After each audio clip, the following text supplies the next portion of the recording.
مفيش أسبوع بيعدي غير لما لازم يطلبوه. كلهم بيعشقوه وأنا زيهم وأولهم. مفيش أحلى من الحواوشي وأسرع منه بقى في الصيف. إن احنا نعمله غدا سهل وسريع ومشبع وفي منتهى الجمال، ومفيش حد في البيت ما بيحبوش. هنعمله النهارده ويبقى كريسبي من بره جدا من جوه، واللحمة مستوية وطعمه تحفة. هنقول بقى مع بعض كل نصايح التسوية اللي تخليه ما ينشفش مننا أبدا في الفرن، ويطلع طعمه خطير جدا جدا. بينا نسمي الله ونصلي ونسلم على سيدنا محمد ونبدأ وصفتنا. بس قبل ما نبدأ الفيديو، أنا ولاء ودي قناتي، لو أول مرة بتشوفوني ما تنسوش تشتركوا في القناة ولايك وشير للفيديو لو عجبكم. عندي بقى أنا هعمل نص كيلو لحمة، فهستخدم معايا نص كيلو من البصل. قطع البصل بس علشان اساعد الكبة ان هي تطلعهولي مفروم فرم ناعم جدا زي ما انا حابه. كل ما كترنا البصل في الحواوشي كل ما ادانا طعم احلى واحلى. انا عاده بستخدم لو نص كيلو لحمه نص بصل، ولو كيلو يبقى برضو كيلو بصل. هنضربهم كده زي ما احنا شايفين وننعمهم. وبعد كده هنبدأ نقطع معاهم كمان فلفل الوان. الفلفل اللي موجود عندك في التلاجة استخدميه، بس الصراحه الفلفل البلدي العادي بتاعنا ده بيديه طعم خطير جدا، خصوصا لو ضفنا كمان معاه قرن شطه حراق كده عشان يبقى سبايسي ولذيذ. الحواوشي كل ما كان فيه سنه حراره صغيره كل ما فعلا كان جميل. عملنا اكتر من وصفة الحواوشي مع بعض في القناة، وعملنا الحواوشي اللي ضفنا ليه برغل وكان برضو حلو جدا واقتصادي. لو انتوا حابين تضيفوا برغل، انا بضيف على نص كيلو لحمة مفرومة نص كوباية بس من البرغل. نقدر بعد ما نصفيه نطحنه في الكبة بعد ما نصفيه تماما من ميته، وكمان ممكن نضيفه كده بعد ما ننقعه في مية سخنة نص ساعة، اصفيه كويس قوي واضيفه زي ما هو من غير مفرومه في الكبة. ضفنا كده الفلفل زي ما احنا شايفين. هنضيفه بقى على البصل. انا في الفيديو ده مش هصفي البصل والفلفل من ميتهم خالص، علشان هضيف عليهم بقسماط، وكده كده البقسماط هيتشرب اي سوائل موجودة في البصل. وبصراحة طعمه لما بيبقى البصل بميته كده بيبقى طعمه احلى بكتير.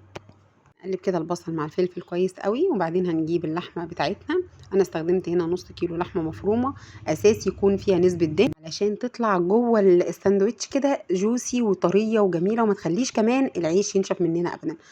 خلاص هنا بقى انا عندي دول معلقتين من الدهن البقري، او اللي هي الضاني. اللي ما بيحبش اللي هي الضاني ولا الدهن البقري يقدر يضيف معلقتين من السمنه البلدي او حتى السمنه العاديه. اضافتهم بس علشان تخلي اللحمه كده تبقى جوسي وتنزل الدهون بتاعتها على العيش، فالعيش يطلع كمان طري وجميل وما ينشفش.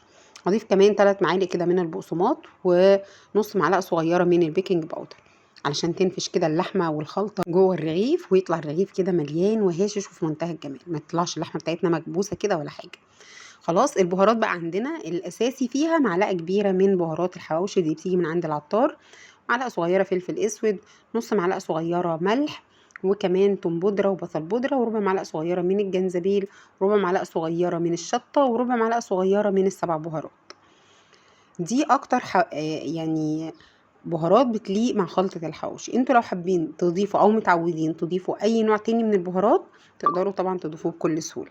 هنعجن بقى اللحمة بالبصل بالفلفل بالبهارات كويس جدا جدا، وبعدين ناخدها ندخلها التلاجة يعني على الاقل نص ساعة كده علشان تسمغ مع بعضها كده وتتماسك وتبقى كويس.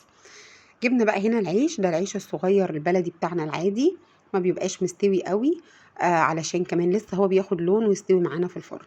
بنكور اللحمه بقى كده. انا عملت بالنص كيلو حواوشي، بالنص كيلو خلطه حواوشي دي 12 رغيف من الحواوشي، وكانوا ما شاء الله كويسين جدا، يعني كفوا اسره كويسه. بكور اللحمه كده بالتساوي بالتقريب بالعين كده، وبعد كده بفردها كوره كوره جوه رغيف العيش بالشكل اللي احنا شايفينه ده. بتطلع حلوه جدا والرغيف بيبقى مليان ومظبوط وزي الفل. بقى للتسويه، ودي اهم حاجه، صينيه زي ما احنا شايفين فاضيه اهي كبيره، دخلتها الفرن تسخن كويس جدا قبل ما اضيف فيها الحواوشي. وبعد كده هجيب بقى خلطه سمنه على زيت، وابدا امسح كده الصينيه بيها، وبعدين ارص العيش بتاعي. وبعد ما هرص العيش بتاعي، وطبعا هنا الصينيه سخنه، اول ما تحطي العيش هتسمعي تش بقى اللي احنا بنحبها دي علشان العيش معانا ما ينشفش في الفرن. بعد كده هندهن كمان الوش بخليط السمنه على زيت. انا استخدمت تقريبا ميكس بين السمنه وزيت، تقريبا هما الاتنين كانوا نص كوبايه مش اكتر من كده. بعدين بدخلها الفرن على درجه حراره 200 في الرف اللي تحت، وبعد كده بقلبها وهي مكانها علشان ما بحطوش تحت الشوايه عشان ما ينشفش. وبعد كده بيطلع معانا بالشكل الخطير ده، ما شاء الله لا قوه الا بالله يا جماعه، تحفه تحفه. ان شاء الله الوصفه هتعجبكم، سهل وسريع كمان ومنجز جدا في الصيف والكل بيحبه.